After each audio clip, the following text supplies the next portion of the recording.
Hi everybody, and welcome back to another episode of Forward with Forley. Today we are going to be talking about the standard issue equipment that is used when working a guide dog. Please note that the equipment here shown today is standardized, but each guide dog school may have different equipment variations or modifications. Let's get started. First thing we're going to look at is the dog's collar. Now, my dog came from Guide Dogs for the Blind, and Guide Dogs standard issue collars are a martingale style collar, which is a cloth collar for most of the length of it, and then on one end of the loop of collar is a loop of chain that is sort of like feels a lot like a training collar type chain, and that completes the loop. And what it allows you to do is still give a correction without being able to over tighten the collar.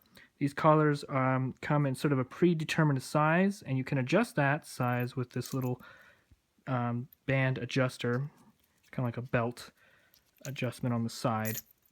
And then there's two metal rings, one on each end of the cloth part, and that's where the collar, the chain part connects to. And then in the middle of the little loop of chain is a ring, and that ring is called the live ring, and that's where you would connect your dog's leash to. And as you pull on that, it would pull the collar. Now, the other type of collar that's really common in the guide dog field is the training collar. And that is just an all metal chain collar. There's nothing wrong with it. It's a very traditional way to work with a guide dog. It has very good collar response. It's very quick to use. Of course, the challenge of it is more or less the general public thinks they're bad, and that's simply because a few people out there, not guide dog handlers, just general dog handlers, use them incorrectly.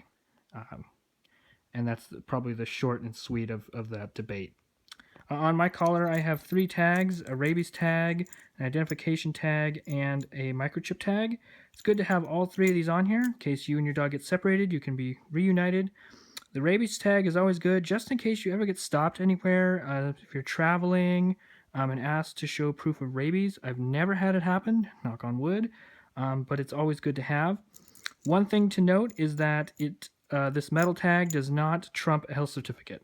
I'm going to say that again. The metal tag on the collar does not trump a health certificate. So if you're traveling somewhere where you need a health certificate, definitely get one, because this will not get you very far. Next we have the leash, and this leash is slightly different than maybe the leash you might use with your pet. It's made out of leather, and it's sort of a 2-part leash. It can be put into short configuration or long configuration. This particular one is in short configuration at the moment, and it's about 2 feet to 30 inches in length. And then if we extend it out to long configuration, it's more like 4 feet to almost 5 feet in length. And basically, it's folded up on itself. So there's a bolt snap up here at one end of it, and that would connect to your dog's collar. Then there's a small ring behind the bolt snap. That's where a second bolt snap would connect to, and that would give you the leash folded up on itself. So that's in short leash configuration. And you're going to use your leash like this for most of what you do with your guide dog. Healing your dog, while you're working your dog. Maybe if you're securing your dog to something, you might use it in short leash configuration. While your dog is resting at your feet, at your desk, or while you're out to eat or something. And then there's long leash configuration where we unhook the bolt snap from the ring and move it down about 3/4 of the way down the leash is another ring, and that's where we connect the bolt snap to, and that gives you a nice little handle.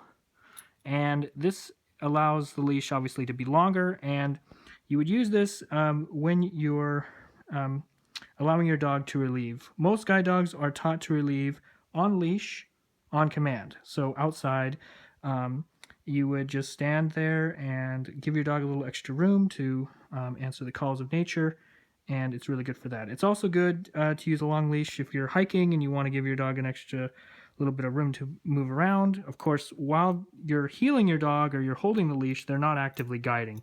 you're healing them just like you would heal any other dog.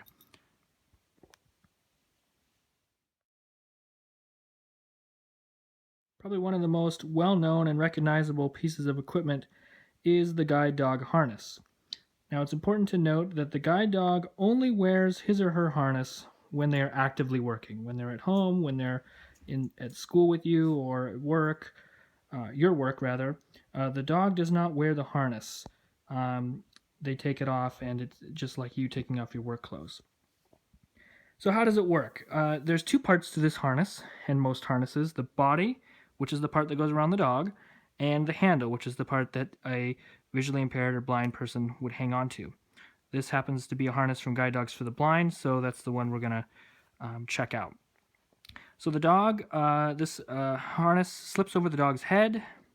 There's a strap that goes over the dog's back and connects underneath at their belly area, and then there's a strap that runs around the front of the dog's body and connects to the strap that runs over their back. Now, one interesting feature about this harness is it comes apart.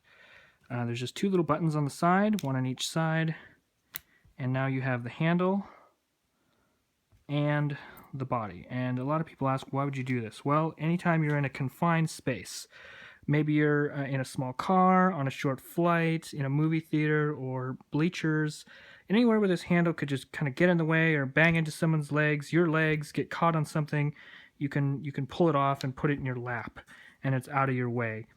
So it's very convenient and makes it really easy, as opposed to taking off the entire harness and then having to sort of keep track of the harness and the handle together. Of course, taking off the handle, you'd never want to forget it anywhere, because you do need the handle to walk with the dog. Otherwise, the dog has no way to pull you.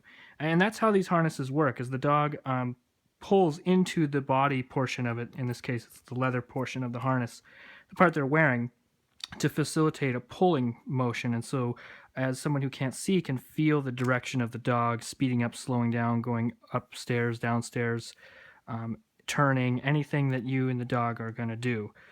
That's how this harness works.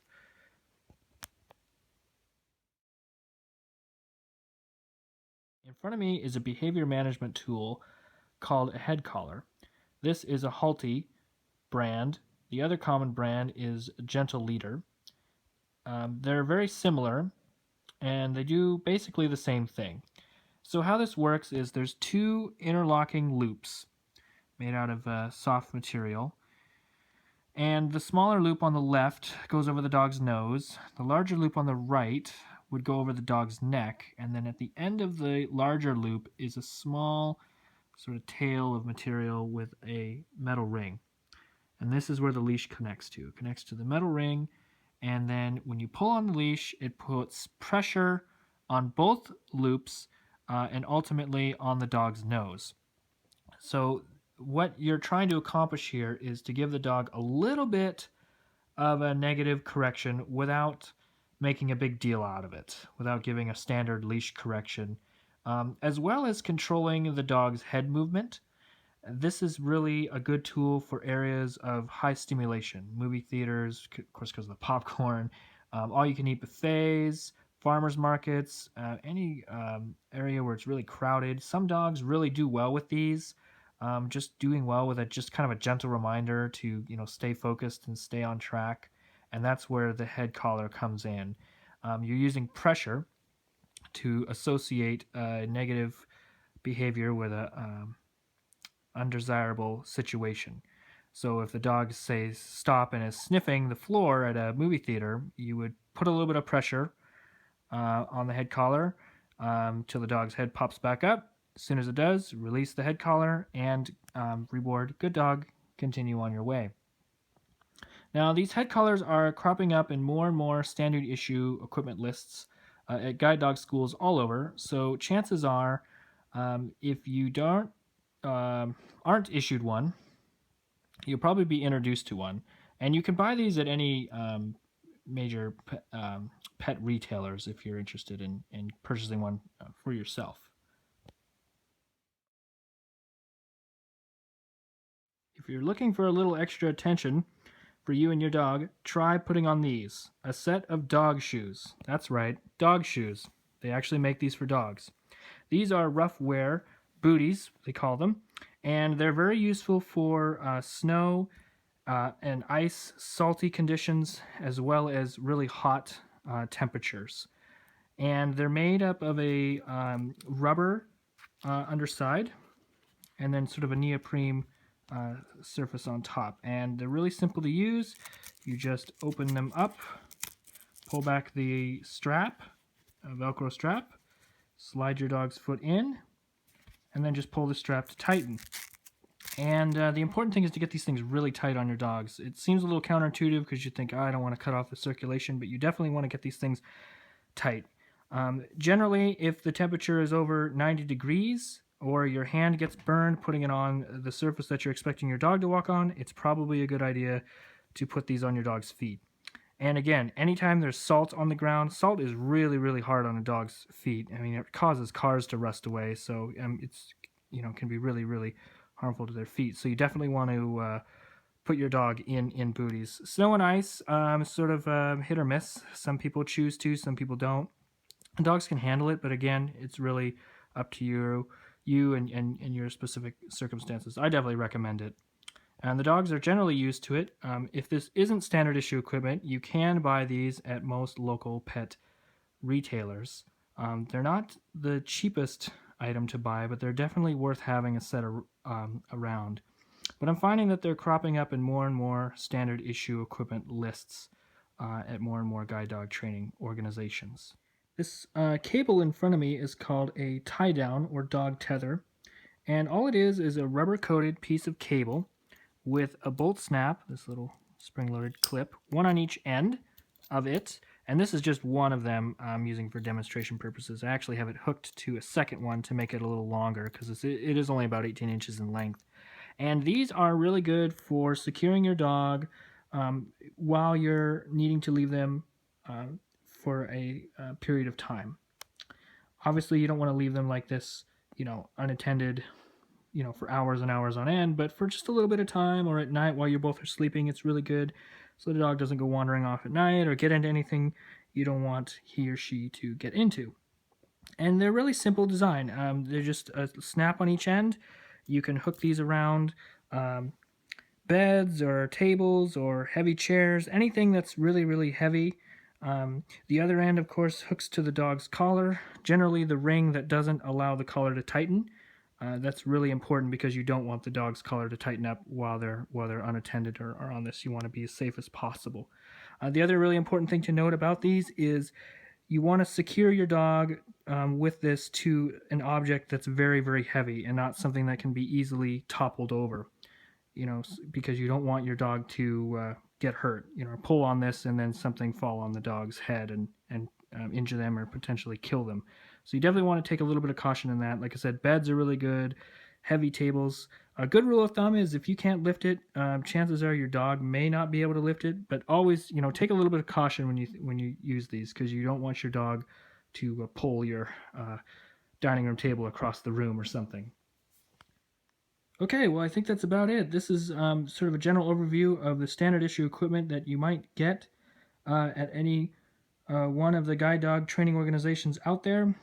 There's, of course, hundreds of different accessories that are optional that you can get for you and your guide dog, from coats to beds to different types of shoes. Anything you can think of practically you can get for your dog. And this is just a real quick explanation of sort of the standard issue stuff, what it takes to work a guide dog, and some of the more common equipment that you might see out there. Feel free to like, comment, share, and subscribe, and thanks for watching.